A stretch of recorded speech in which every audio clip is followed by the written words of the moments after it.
I transferred $250,000 directly to MIT's bursar office, changed my will to exclude my son entirely, and moved to a cabin in Montana where he'll never find me. The look on my son's face when he realized he couldn't touch a single penny of that money, I'll remember it for the rest of my life. But let me start from the beginning, because the beginning explains everything. My name is Robert Morrison. I'm 68 years old, and until 6 months ago, I lived in the same house in Denver where I raised my family. I was a high school physics teacher for 42 years. Not a glamorous job, not a wealthy profession, but I loved every minute of it. Well, almost every minute. There were definitely some rough days. My wife Elizabeth died 9 years ago. Cancer. It happened fast. Too fast. One day she was complaining about being tired, and 6 months later she was gone. We'd been married for 37 years. Some mornings I still wake up and reach for her side of the bed before I remember. We had one son, Michael. He's 46 now, works in corporate finance for some tech company. Makes more money in a year than I made in 10. He was always ambitious, always driven. Elizabeth used to worry he worked too hard, but I was proud of him. Past tense. I'll explain why. Michael got married young, right out of college. That marriage lasted about 5 minutes. No kids, thank God, because the divorce was nasty. Then he met Vanessa at some corporate retreat about 8 years ago. She was recently divorced, had a son from her first marriage, kid named Josh. He was about 13 at the time. I'll be honest, I had reservations about Vanessa from the start. There was something in the way she looked at Michael's watch, his car, his paycheck. But Elizabeth, God rest her soul, she told me to give Vanessa a chance. So I did. For Elizabeth, they got married 6 months after they started dating. Quick. Too quick, in my opinion. But Michael was in love, or whatever passes for love when you're pushing 40 and lonely. But this story isn't really about Michael and Vanessa. It's about Tyler. Tyler is Michael's son from his second marriage. Well, not second marriage. Third, actually. Because there was a brief thing in between that we don't talk about. Tyler's mother, Jennifer, she was a good woman. Sweet, kind, worked as a pediatric nurse. They had Tyler when Michael was 28. That marriage lasted 6 years. Jennifer tried. She really did. But Michael was never home. Always at the office. Always chasing the next promotion, the next bonus. Jennifer finally had enough and filed for divorce when Tyler was 4. She got primary custody. Michael got visitation every other weekend and holidays. And that's where I came in. You see, Jennifer worked long shifts at the hospital. 12, sometimes 16 hours. Her parents lived in Florida, couldn't help much, so she asked if I could watch Tyler on the days between Michael's visits. Of course, I said yes. Tyler was my grandson, my only grandchild. At first, it was just Tuesdays and Thursdays after school. I'd pick him up from kindergarten, we'd go to the park, I'd make him dinner, help with whatever homework a 5-year-old has. Then Jennifer's schedule changed, and it became Mondays, Wednesdays, and Fridays too. Then weekends, when Michael was too busy for his visitation. By the time Tyler was 7, he was spending more time at my house than anywhere else. And you know what? I loved it. Every single second. Tyler was this bright, curious kid who asked a million questions about everything. Why is the sky blue? How do airplanes fly? What makes thunder? I'm a physics teacher, so these were my favorite kinds of questions. We'd spend hours doing little experiments in my garage, building model rockets, making circuits with batteries and light bulbs, constructing bridges out of popsicle sticks. When Tyler was 8, he told me he wanted to be an engineer when he grew up. Just like Grandpa, he said. I told him I wasn't an engineer, I was a teacher. He looked at me very seriously and said, "But you teach me how things work, so you're basically an engineer." I started crying right there in the garage. Happy tears. Elizabeth would have loved to see it. Around that time, I made a decision. Tyler was going to college. Not community college, not state school, but a real top-tier university where his brilliant mind would be challenged and nurtured. MIT, Caltech, Stanford, wherever he wanted to go. The problem was money. Jennifer made decent money as a nurse, but not enough to save for an elite university. Michael made plenty of money, But most of it went to Vanessa's shopping habits and Josh's endless string of problems. So I started a college fund, just for Tyler. I opened a 529 account the week after his 8th birthday. I put in $500 to start.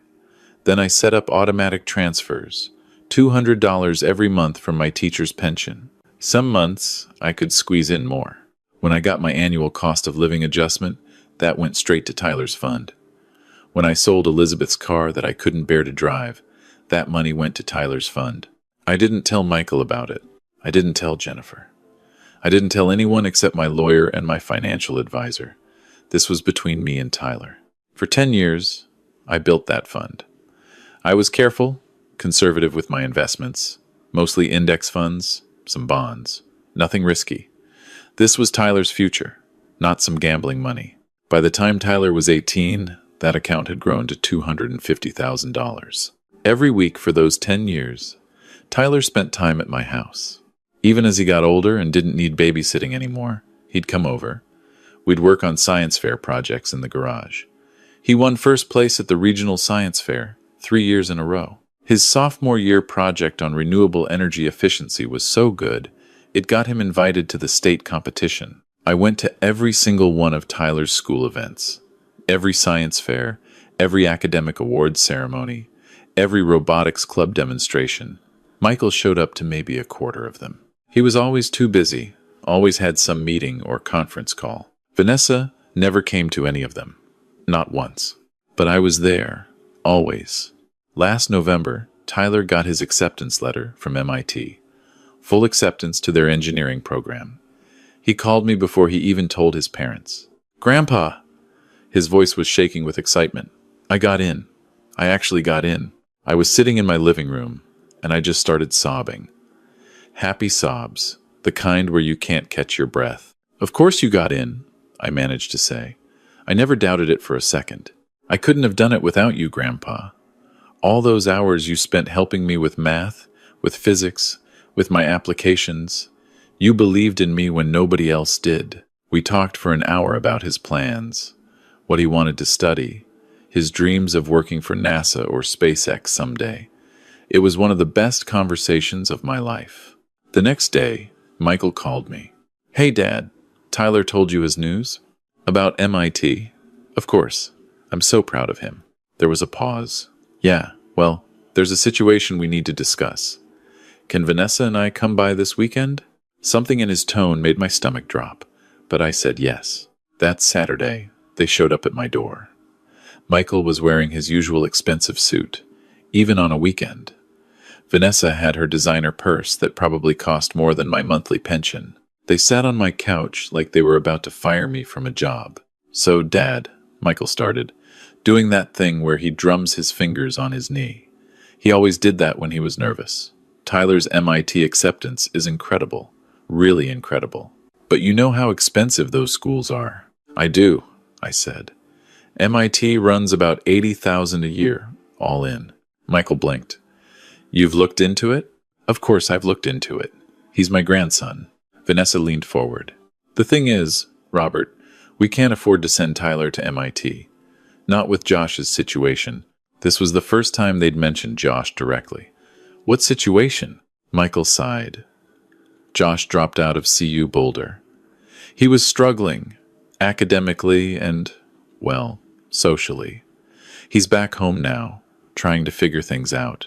Josh had gone to University of Colorado on their dime. Full ride from his parents.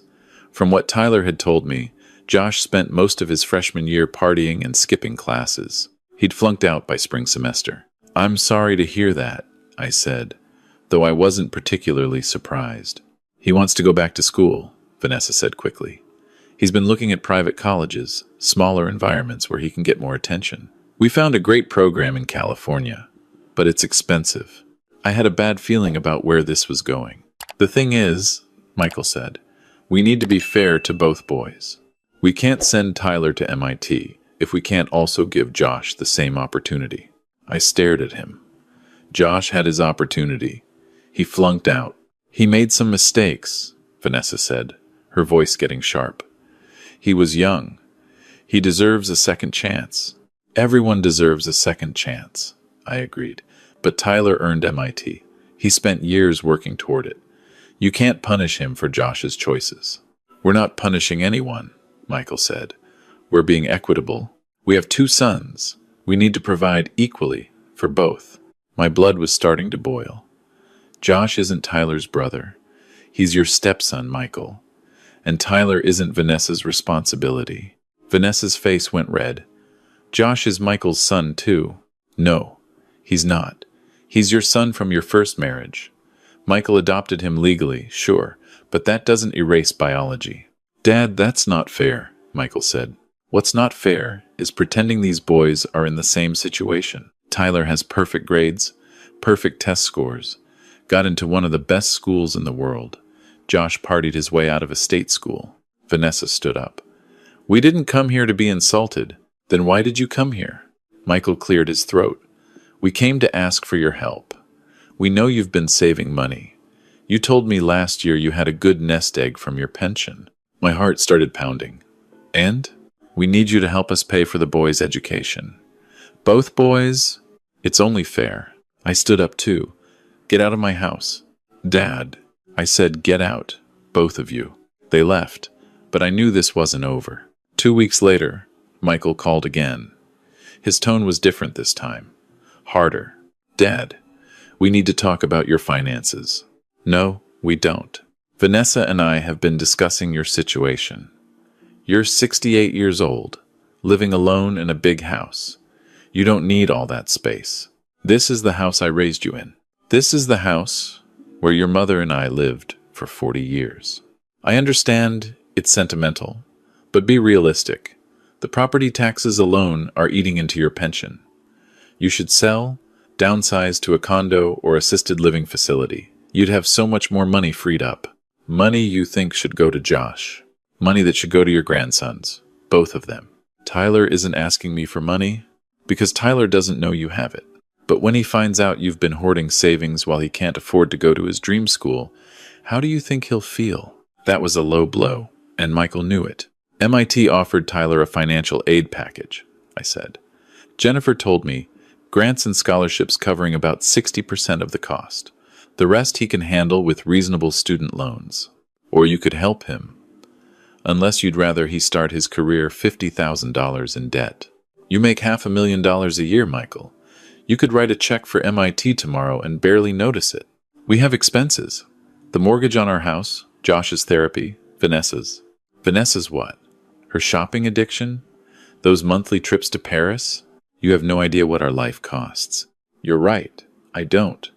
Because I spent 42 years living on a teacher's salary, and somehow your mother and I managed just fine. He was quiet for a moment. Then he said something that changed everything. Tyler needs guidance, Dad. Financial guidance. Vanessa and I have been thinking, maybe it would be good if we had power of attorney for your accounts, just to help you manage things. You're getting older, and sometimes people your age make poor financial decisions. I felt like I'd been punched in the gut. You want power of attorney, just as a precaution, to protect you, to protect me, or to access my money? Dad, don't be paranoid. I'm not paranoid. I'm furious. You're threatening to have me declared incompetent so you can steal my savings. Nobody said anything about incompetent. That's what power of attorney means when it's not voluntary. You want to tell a court I'm senile, incapable of managing my own affairs. You're being dramatic. And you're being greedy. The answer is no. Absolutely not. We'll see about that. He hung up. I sat in my living room shaking. Was this really happening? Was my own son threatening to have me declared mentally unfit? I called my lawyer the next morning. His name is Frank Castellano, been my lawyer for 20 years. He handled Elizabeth's estate when she died. Frank, I need to know my rights. If my son tries to get power of attorney against my will, what can happen?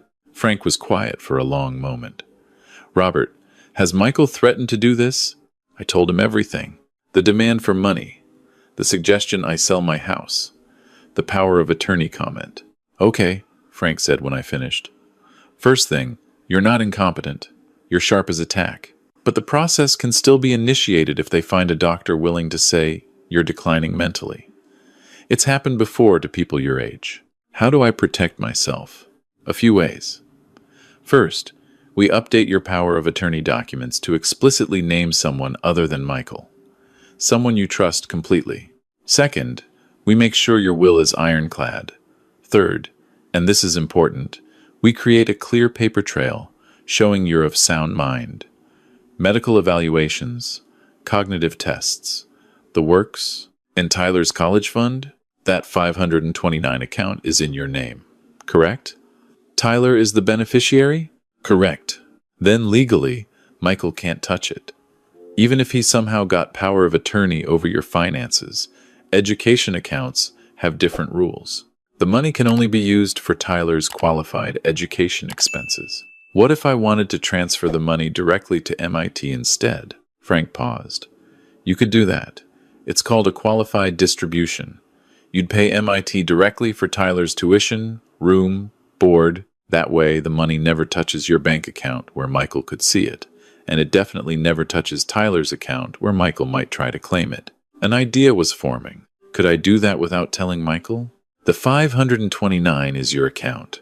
You can make distributions however you want. You'd have to coordinate with MIT's financial aid office and Tyler. But legally, you don't need to inform Michael of anything. Do it, I said. Set it up. Over the next month, I took Frank's advice on everything. I had a full cognitive evaluation done by an independent psychologist. Scored in the 95th percentile for my age group. I had my regular doctor write a letter confirming I was in good health, mentally and physically. I updated my power of attorney documents naming my brother Charles, who lives in Arizona. And I started to formulate a plan. The problem was Tyler. I couldn't do any of this without him knowing, and I didn't want to put him in the middle of a war between his father and grandfather. I decided to tell him the truth about everything. One Saturday in January, Tyler came over like he did every week. We were in the garage, working on a project he wanted to build before heading to MIT in the fall. A small robot that could navigate obstacles using infrared sensors. Tyler, I said, putting down my soldering iron, we need to talk about something important. He looked up from the circuit board. What's wrong, Grandpa? You look serious. I am serious. It's about college. His face fell a little. Did something happen with MIT? No, nothing like that. MIT is still happening, if you want it. But I need to tell you something I've kept secret for 10 years. I told him about the college fund. All of it. How I started saving the week after his 8th birthday. How I'd put away money every single month for a decade. How it had grown to $250,000. Tyler's eyes got wider and wider as I talked. When I finished, he just stared at me. You've been saving for me for 10 years, he said softly. $250,000. Give or take. The market fluctuates. Grandpa, his voice cracked. I don't know what to say. You don't have to say anything. This is what grandparents do. We invest in our grandchildren's futures. Then I told him about Michael and Vanessa, about their demand that the money be split with Josh, about the threat of power of attorney. Tyler's expression changed from grateful to furious. Dad wants you to give half your savings to Josh? After he flunked out? Your father thinks it's only fair. Fair? I've worked my ass off for 12 years to get into MIT. Josh couldn't even handle CU Boulder. How is it fair to punish me for his failure? I agree with you. Which is why I'm not giving them a penny. Good. Don't. That's your money. You earned it. You can do whatever you want with it. Actually, I want to give it to you. Or rather, to MIT for you. I explained Frank's plan. Transfer the money directly to MIT's bursar office. Pay for all 4 years up front, or as much as the fund would cover after the financial aid. That way Michael couldn't access it, couldn't argue about it, couldn't try to redirect it to Josh. The problem, I said, is that once I do this, your father is going to know. He'll find out somehow, and he's going to be angry. Let him be angry, Tyler said. He's never been there for me anyway. You have. You're the one who came to my robotics competitions. You're the one who helped me with my college applications. You're the one who believed in me. Your father loves you, Tyler. He's just selfish. I know. I've known for years. Tyler stood up and hugged me. Do it, Grandpa. Send the money to MIT. I'll handle Dad. But I knew Tyler shouldn't have to handle his father. This was my fight. In February, Michael and Vanessa came to my house again. This time they brought Josh with them. Josh was 21 now, tall and soft around the middle, wearing a wrinkled t-shirt and jeans. He'd been living at home since dropping out of CU, supposedly finding himself. They sat in my living room, Josh looking uncomfortable, Vanessa and Michael looking determined. Dad, Michael started, we've come to a decision. We think it's time for you to consider moving to Sunrise Senior Living. It's a beautiful facility, and they have graduated care, so as you get older, I'm 68 and in perfect health. For now. But in a few years, you might need help. It's better to plan ahead. And what would I do with this house? Sell it, obviously. The market's strong right now. You could easily get $600,000, maybe more. And that money would go where? Vanessa jumped in. Into a managed account that could provide for your care at Sunrise, plus help with the boys' education. So I sell my home, move into an old folks' home, and hand over the proceeds to you. It's not for us, Michael said. It's for Tyler and Josh, our sons. Josh isn't my grandson. Josh flinched. Vanessa's face went crimson. How dare you? She hissed. It's the truth. Josh, no offense to you personally, but you're not blood. Tyler is my grandson, my only grandson. My loyalty is to him. That's incredibly hurtful, Michael said. You know what's hurtful? Being threatened with power of attorney by my own son. Being told I'm too old and incompetent to manage my own money. Nobody said incompetent. You implied it. And I've had enough. I stood up. Here's what's going to happen. I'm not selling my house. I'm not moving to Sunrise. I'm not giving you access to my finances. And I'm certainly not funding Josh's second attempt at college. Then you won't be seeing Tyler anymore, Vanessa said coldly. Excuse me? Tyler is a minor until August. Michael has joint custody. If you're going to be a divisive influence, undermining our family unity, then we can't allow you access to him. My heart stopped. You're going to keep me from my grandson. Only until he's 18 and can make his own choices. Until then, we need to protect him from this kind of toxic favoritism. Michael looked uncomfortable but didn't contradict her. You can't do this, I said. Watch us, Vanessa replied.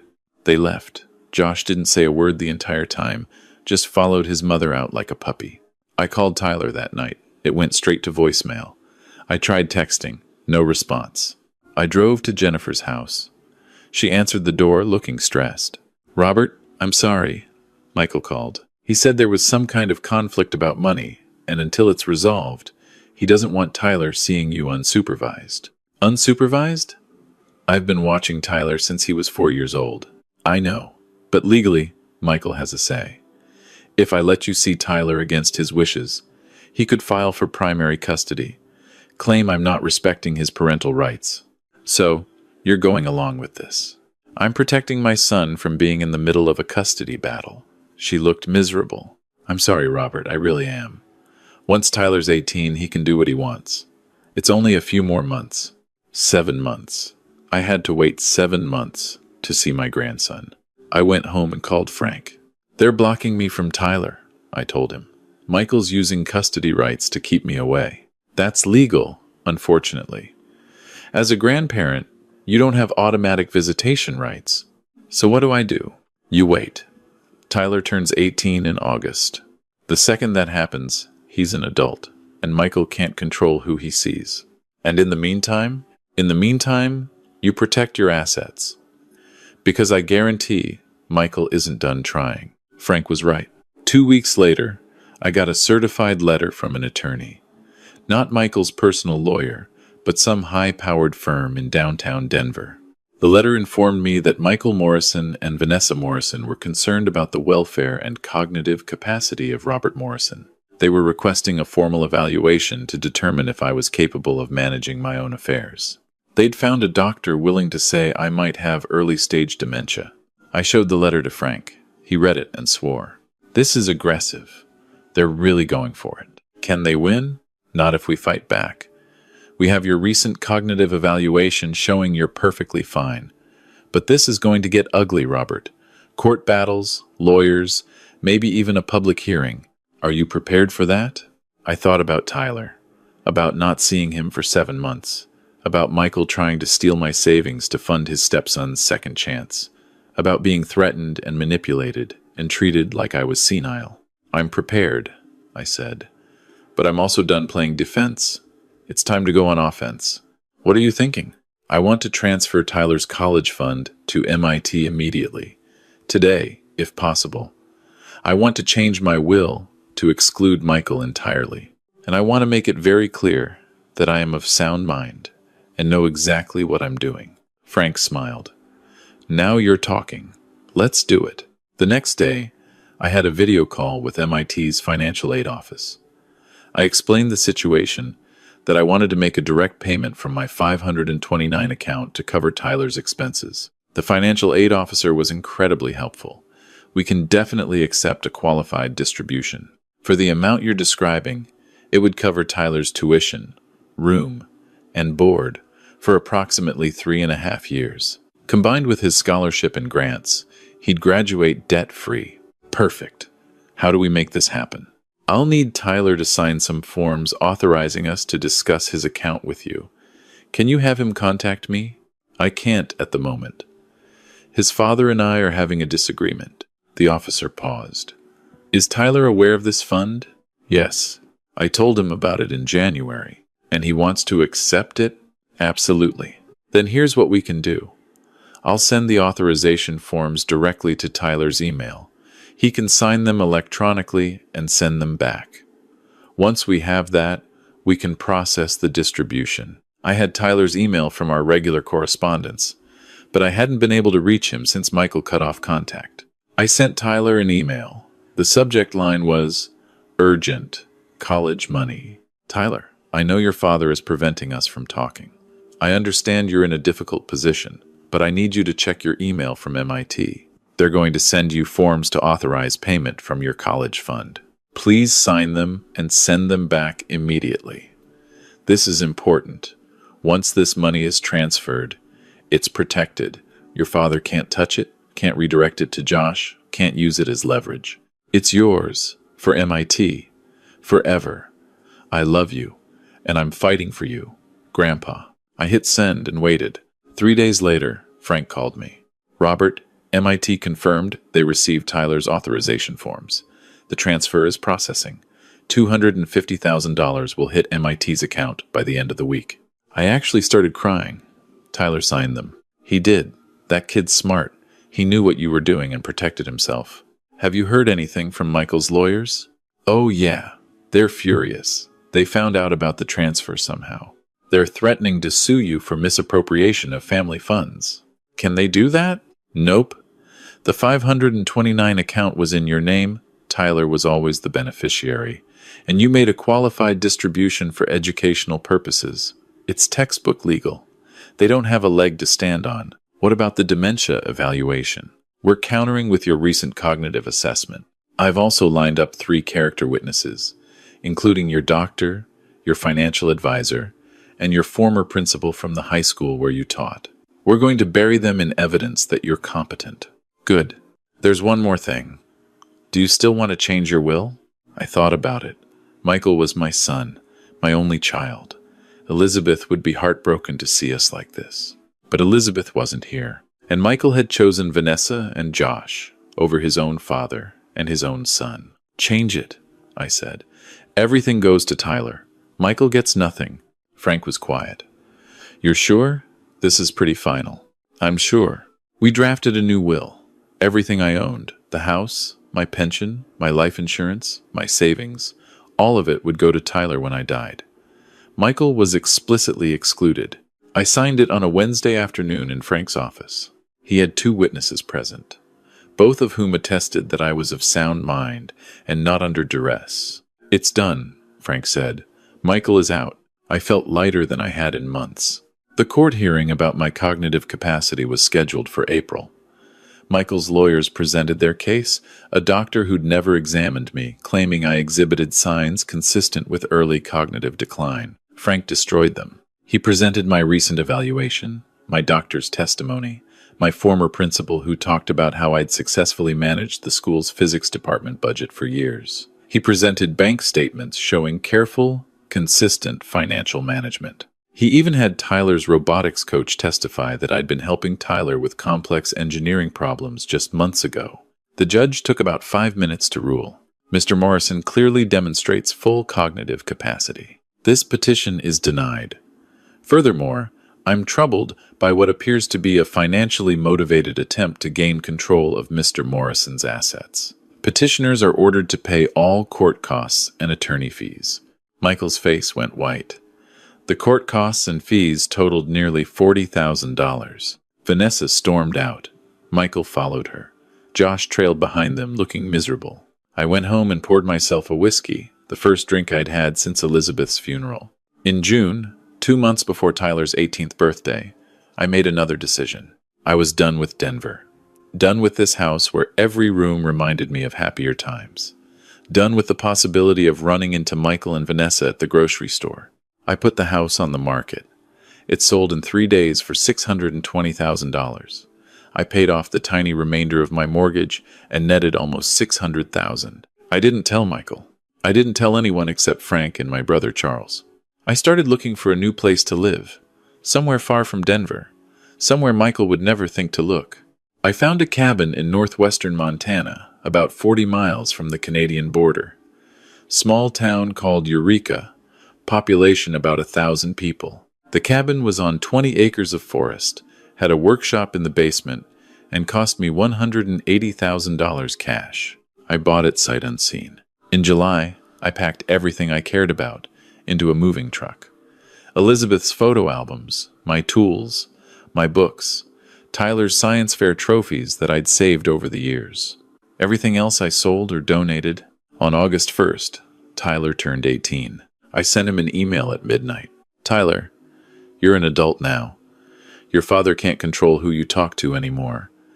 If you want to see me, I'm here. But I should tell you, I'm not in Denver anymore. I sold the house and moved away. I'll explain everything when we talk. I love you. I'm proud of you. And your MIT tuition is paid for the next 3.5 years. Congratulations on your freedom, Grandpa. He called me at 6 a.m. Grandpa? Where are you? Montana. Little town called Eureka. Montana? What are you doing in Montana? Starting over. Your father made it very clear I wasn't welcome in his life, so I left. Grandpa, I'm so sorry. I wanted to call you, to see you, but Dad threatened to cut off my college fund if I contacted you. It's okay, Tyler. I understand. It's not okay. He used me as a weapon against you, and I used you as a reason to fight back. We're both guilty of putting you in the middle. You didn't put me anywhere. You protected me. You made sure I could go to MIT no matter what Dad did. We talked for 2 hours. I told him about the court case, about changing my will, about selling the house. He told me about his last 7 months, how Vanessa had confiscated his phone whenever he was home, how Michael barely spoke to him, how he'd spent most of his time at his mom's house feeling guilty. I'm coming to see you, Tyler said. Before MIT starts, I need to see you. You don't have to. I want to. Can I drive up next week? Of course.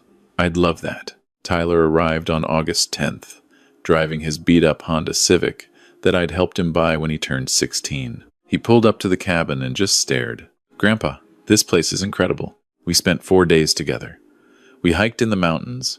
We fished in the stream that ran through my property. We worked in my workshop building a new project, a solar-powered weather station. On his last night, we sat on the porch, watching the stars. You can actually see the Milky Way in Montana, something impossible in Denver. Grandpa, Tyler said, I need to tell you something. What's that? I'm not going back to Dad's house. I'm going straight to MIT from here, and I'm not coming home for Thanksgiving or Christmas. Tyler, he's your father. He cut me off from you for 7 months. He tried to steal my college fund for Josh. He used me as a pawn in his greed. I'm done. You might feel differently after some time passes. I won't. And honestly, I don't think you should feel guilty about how this ended. Dad made his choices. He chose Vanessa over you. He chose money over family. That's on him. We sat in silence for a while. What did you leave them? Tyler asked. You said something about a safety deposit box in your email to MIT. I smiled. I left them a copy of my new will in the safety deposit box at my old bank, the one they knew about. I figured they'd try to access it after I moved, see if there was anything valuable. And they'd find out they're getting nothing. Exactly. Grandpa, you're diabolical. I learned from the best. Your grandmother could hold a grudge like nobody's business. Tyler laughed, and it was the best sound I'd heard in months. He left for MIT the next morning. We said goodbye at my driveway, and I watched his car disappear down the mountain road. I didn't cry. I was happy. Tyler was going to be fine. Better than fine. He was going to be extraordinary. 2 weeks after Tyler left, I got a voicemail from Michael. Dad, we need to talk. I went to your bank to check on the safety deposit box, and they told me you closed it. The manager gave me the contents. I saw the will. This is insane. You can't cut me out entirely. I'm your son. Call me back. I deleted the message. He called 6 more times. I didn't answer. Finally, he sent an email. Dad, I know you're angry. I understand I made mistakes. But cutting me out of your will completely is cruel and vindictive. I'm still your son. We can work this out. Please call me. I wrote back, 1 sentence. You made your choice when you chose Vanessa's son over yours. Now live with it. I never heard from him again. That was 6 months ago. I'm settled in Montana now. I volunteer at the local high school teaching a physics club twice a week. The kids here are great. Remind me why I loved teaching. I've made friends in town. There's a group of retired guys who meet for coffee every morning at the diner. We talk about fishing and politics and complain about our various aches and pains. Tyler calls me every Sunday. He's thriving at MIT, top of his class in 3 subjects. He's already talking about graduate school, maybe a PhD. He came to visit over winter break. Didn't go home to Denver at all. Flew straight to Montana and spent 2 weeks with me. We built a robot that can shovel snow off my driveway. It doesn't work very well, but it was fun to make. I'm thinking about changing my name, Tyler said one night over dinner. What do you mean? Legally. I want to change my last name to Morrison Elizabeth, to honor you and Grandma. I don't want to be just a Morrison anymore. That's Dad's name. I want to be connected to you. I had to leave the table because I started crying. My brother Charles asked me last month if I regret how things ended with Michael. I thought about it for a long time before answering. I regret that it had to end this way, I said. I regret that Michael turned into someone I don't recognize. But I don't regret my choices. I protected Tyler. I protected myself. And I chose my own happiness for the first time in my life. Elizabeth would be proud of you, Charles said. I think he's right. Elizabeth always said I was too much of a people pleaser, always putting everyone else first. She'd be glad I finally stood up for myself. Sometimes, late at night, I wonder what would have happened if I'd just given in. If I'd split the college fund between Tyler and Josh. If I'd sold my house and moved to Sunrise Senior Living. If I'd let Michael control my money, Tyler would have gone to a state school instead of MIT. Josh would have flunked out of another college. Michael and Vanessa would have burned through my savings on their lifestyle. And I'd be sitting in some assisted living facility, waiting to die, having sacrificed everything for people who never appreciated it. Instead, I'm sitting in my cabin in Montana, watching snow fall through the pine trees, planning my next project with Tyler for when he visits in the summer. I chose myself. I chose Tyler. And I'd make that choice again 1,000 times over. Some people might say I was selfish. That family should stick together no matter what. That I should have forgiven Michael and shared my money. Those people have never been threatened with power of attorney by their own child. They've never watched their son try to steal from their grandson. They've never been called incompetent and senile at 68 years old. I gave Michael everything I had for 46 years. I raised him, supported him, loved him, even when he was difficult. I gave him every advantage I could afford on a teacher's salary. And when it was time for him to show me the same loyalty, the same love, he chose money instead. So yes, I chose myself. I chose my grandson. I chose freedom, and I have no regrets. If you're listening to this and you're in a similar situation, if your family is treating you like an ATM machine, if they're threatening you or manipulating you or trying to take what you've earned, I want you to know something. You don't owe them your life savings just because they're family. You don't owe them your home, your security, your future. You don't have to sacrifice yourself on the altar of family obligation. Choose yourself. Choose the people who actually love you for who you are, not what you can give them. It's never too late to start over. I'm 69 years old, and I'm happier now than I've been in a decade. That's my story. That's what happened when I stopped letting my family use me. Best decision I ever made.